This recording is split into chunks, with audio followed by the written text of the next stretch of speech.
In this video, I'm going to show you exactly how to use the eraser tool in Adobe Photoshop. If you're editing photos, removing parts of an image, cleaning up mistakes, or trying to create transparent areas, the eraser tool is one of the most basic but powerful tools you should know.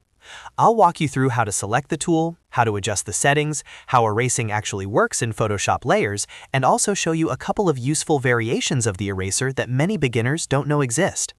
By the end of this video, you'll understand not only how to erase parts of an image, but also how to control the brush, work with transparency, and avoid some common mistakes that beginners make. And if you enjoy simple Photoshop tutorials like this one, make sure to hit the like button and subscribe to the channel for more easy guides. Now let's jump straight into Photoshop. First, let's select the eraser tool. Start by opening your image in Adobe Photoshop. Once your image is open, go over to your keyboard and press the letter E. This is the shortcut that instantly activates the eraser tool.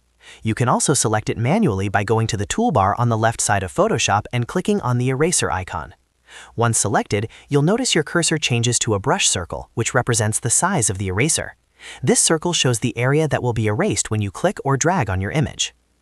Next, let's adjust the brush settings, because this is where you control how the eraser behaves. At the top of Photoshop, you'll see the options bar.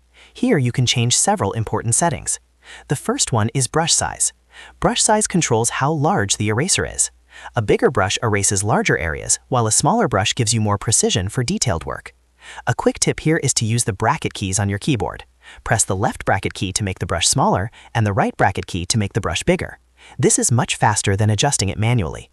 Next is hardness. Hardness controls how sharp the edges of the erasing effect are. If the hardness is set between 0 and 30%, the edges will be soft and feathered. This is useful when blending or making smooth transitions. If you increase hardness to around 80 to 100%, the edges will be sharp and clean, which is better for precise editing. You'll also see opacity and flow settings. Opacity controls how strong the erasing effect is. Lower opacity means the pixels erase gradually, allowing for softer edits. Flow controls how quickly the erasing builds up as you drag your brush across the image. Now let's actually erase part of the image. Before you start, look at the Layers panel and make sure the correct layer is selected.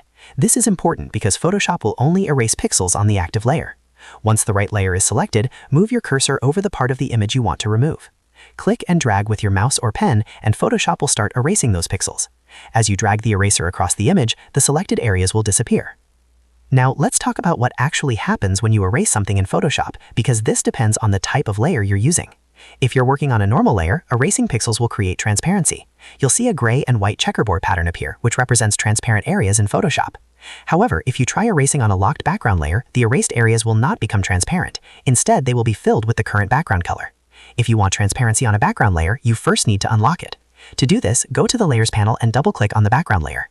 Photoshop will show a small dialog box. Simply click OK, and the layer will convert into a normal layer that supports transparency. Another thing many beginners miss is that the eraser tool actually has multiple variations.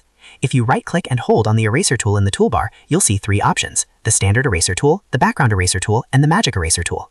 The background eraser tool is useful for removing backgrounds while keeping the edges of your subject intact. It samples colors and tries to remove only the background. The magic eraser tool works a bit like the magic wand. With one click, it removes areas of similar color, which can be very fast for simple backgrounds. Finally, here's a quick professional tip. Many Photoshop professionals actually avoid using the eraser tool for major edits. Instead, they use layer masks. Layer masks are non-destructive, meaning you can hide parts of an image without permanently deleting pixels. If you change your mind later, you can easily bring those areas back. So while the eraser tool is great for quick edits and small fixes, layer masks are often the better option for professional workflows. And that's how to use the eraser tool in Adobe Photoshop. If this tutorial helped you, make sure to hit the like button and subscribe to the channel for more Photoshop tips and easy step-by-step tutorials. Thanks for watching, and I'll see you in the next video.